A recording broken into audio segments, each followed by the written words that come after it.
In the heart of West Africa, a project of unprecedented scale is unfolding, one that could alter the destiny of not only Burkina Faso but the entire continent. Captain Ibrahim Traoré, the young revolutionary leader of Burkina Faso, has announced his boldest initiative yet, the construction of what is said to become the biggest dam in Africa. This revelation has stunned the world, leaving political analysts, environmentalists, and global powers scrambling to understand the motivations and implications of such a daring undertaking. So why is the world shocked? Let's dive into the story. For decades, Africa has been described as a continent rich in natural resources, yet struggling with poverty, drought, and underdevelopment. Nowhere is this paradox more evident than in Burkina Faso, a landlocked nation often ranked among the poorest in the world. But under Ibrahim Traoré's leadership, the narrative is changing. Known for his bold defiance of Western influence and his relentless push for sovereignty, Traoré is now aiming to achieve what many thought impossible: energy independence, agricultural revolution, and water security for his people.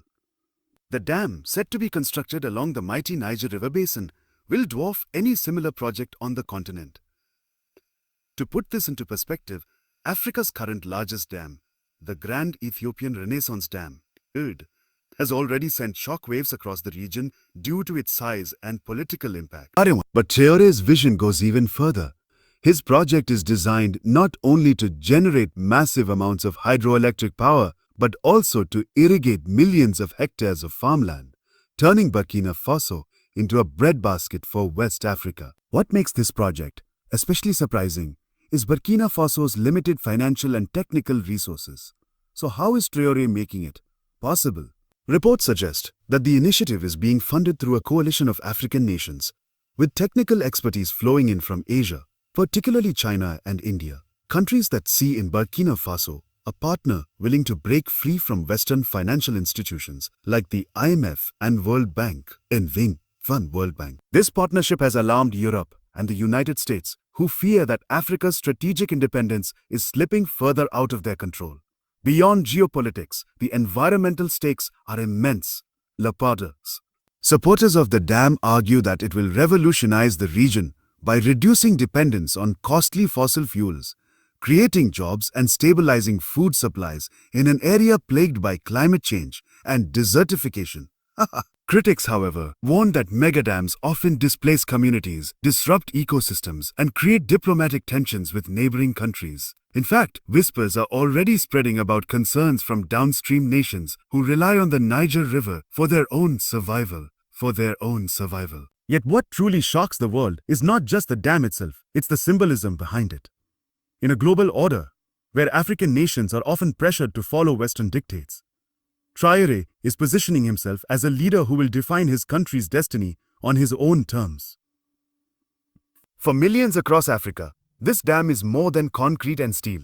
It is a declaration of independence, a message that Africa can and will chart its own course. The reactions have been polarized. In the streets of Ouagadougou, Burkina Faso's capital, citizens celebrate the announcement with pride, calling Traoré the modern-day Thomas Sankara, the revolutionary leader who once dreamed of making Burkina Faso self-reliant. On social media, African youth across the continent are hailing the project as proof that a new generation of leaders is rising. But in Western capitals, policymakers are cautious, even skeptical, framing the dam as unrealistic, risky, or politically motivated.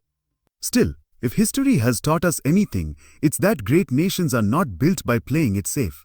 From the Hoover Dam in the United States to China's Three Gorges Dam, mega projects have always been controversial, yet they have also transformed economies and secured long-term prosperity. Traoré appears to be following this same path, betting that the risks are worth the rewards. And so, as the foundation stones are laid and engineers begin their work, the world watches closely. Will Burkina Faso, under Ibrahim Traoré's vision, succeed in building the largest dam in Africa? Will this project ignite a wave of African-led development, free from external control? Or will it become another battleground in the tug-of-war between global powers vying for influence on the continent? One thing is certain, the announcement has already achieved its purpose. It has put Burkina Faso, a small, landlocked nation, at the center of the world stage. For Traoré, this is not just about electricity or water. This is about history, legacy, and the rebirth of a nation once dismissed as powerless. And whether the world likes it or not, the message is clear. Africa's future will no longer be dictated from the outside. It will be built, brick by brick, dam by dam, by Africans themselves.